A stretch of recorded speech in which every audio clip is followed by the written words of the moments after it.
Ano yung gift sa'yo ni Ate Rose at Lindy? Tingnan mo. Ito ay... Uy, mamahalin to, girl! So, eto na nga mga Habibis. It's early in the morning and sobrang excited ako mag-almusal ngayon kasi meron na uli kami stock ng paborito naming ham. And tama-tama pakakainin ko din sa Happy David because kailangan niya mag-almusal before siya uminom ng kanyang gamot. Si Ate Rose, pinagluto ko na. Good morning, Ate Rose. Niluto mo na yung ham? Ayan. Pina-air fry na lang kay Ate Rose para hindi na wala ng mantika. Ayan, ang aming paboritong ham. At totoong ham yan, guys. Walang extender. Di ba? Ito ang ating paborito. Sarap po nito, sir. Sobrang sarap, di ba? Nakakain lang tayo yan kapag malapit ng Pasko. Yes. Yan. Tsaka purong laman talaga siya, sir. Di ba? Purong laman. Kaya gustong-gusto natin yung ham na yan. Sobrang sarap. As in, excited na akong kumain at mag-almusal. Masarap sa tinapay, masarap sa kanin. At masarap na may kapartner na itlog. Ayan. At ito na, oh my God, namiss ko to. Namiss mo ba, Ate Rose? Ang ham? sir. Opo. Kumain na rin kayo. Grabe. Ayan. Every Pasko lang kasi natin daw meron dito. Sobrang sarap. Lalo na sa almusal. At saka sa tinapay at kanin. Oh my God. Maglalaban ka talaga. Tapos nagsastock tayo dito sa freezer kasi kahit hanggang March.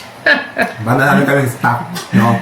Pero masarap ang almusal namin kapag nagkasamang Habibis Fit. Dito sa coffee. Coffee. Sobrang sarap ito, guys. Zero sugar. Kaya perfect na perfect.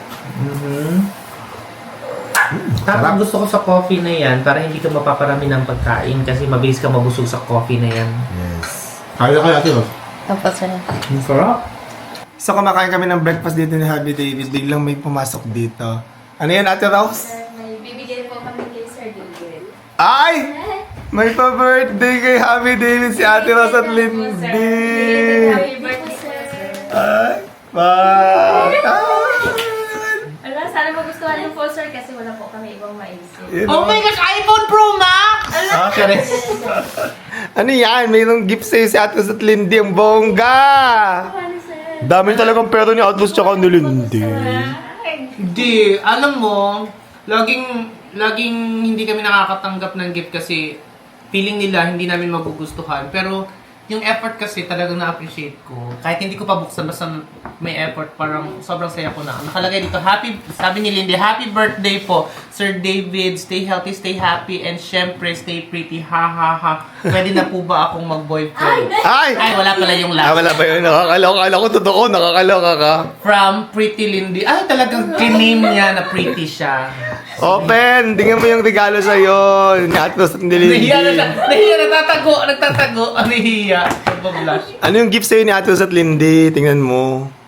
Ito ay... Uy, mamahalin to, girl! Ay! Yaman ni Lindy. Hindi natanggal ng price. natanggal. Hindi natanggal ng price. May presyo pa. May, ano to? Tawag ito? Hand-poured candle. Kasi alam niya mahilig ako Oh, sa bright mga ideas. decor. Mabango yan. Ayan. Ay, mabango. Yes. Alam niya mahilig ako sa decor. sa Bongga. candles. Tapos meron pa siyang tuwalya kasi bihira daw ako maligo. Yes. Towel kasi daw. Hindi. Ang mahal naman ng tuwalya na to. Ay, sir, Sale daw yan, Charis. May price pa oh. 1.7 tuwalya. Grabe. Sana all naman nakakabili Dahil pera tuwalya niya, na. ano. Hindi yun na kasi, Lindy. Ay, hindi pa nakasale. Hindi na kasi, ano, Hindi ako laban. naman ang linis. Sige, papayag na ako mag-boyfriend siya. Kasi Ala, yay daw! nakagustuhan niyo yung regalo ko, sir. Thank you, Lynn. Thank you, Lindy. Ito naman kay Ate Kay Ate Rose. Sa akin yung price din dito natanggal, sir. Alam mo, sila siya talagang hindi tanggalin ang presyo niyan eh. Para malaman sila Sinadya na, nila na hindi tanggalin yung presyo. Para makita nila mahal yung binili namin sa inyo. oo, mamahalin. Ako, sir, Charis. super excited. Happy birthday po, Sir David from Ate Rose. Ay, ang bongga Oh, naman. may mga prize pa. Pero natuwa ako kasi sobrang excited nila magbigay. Ay, hala. Oo, alam nila yung size ko, medium.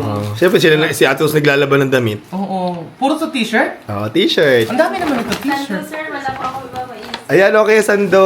Okay yan. Oo, thank you, Ate Rose. Hindi, at saka ano, ano daw? Oo, tapos alam niya yung mga gusto kong kulay. Kilala talaga ako ni Ate Rose, mga Yes, dark. dark colors. Tapos, meron pang mga boxers. At hindi basta-basta boxer, Uniqlo yan. Ay, mamahalin tatlo ha. Take no, tatlo.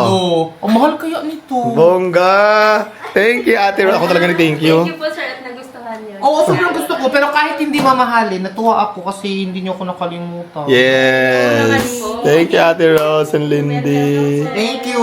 Bongga! Birthday po. Paano kayo nakabili ng regalo? Saan kayo pumunta? Paano kayo nakapunta? Nung nakaraang gabi po, sir, nagpaalam po ako sa inyo na punta kami sa SM. At saka ako naman Nagbibilin lang po. Nagpabili na natin ako kay Lindy, sir. Ay, di ba? Madiskarte. Thank you. Thank you. Na-appreciate ko yung effort. Yes, Super. diba? And yung gifts din. Sobra. Sobrang ganda. Thank you.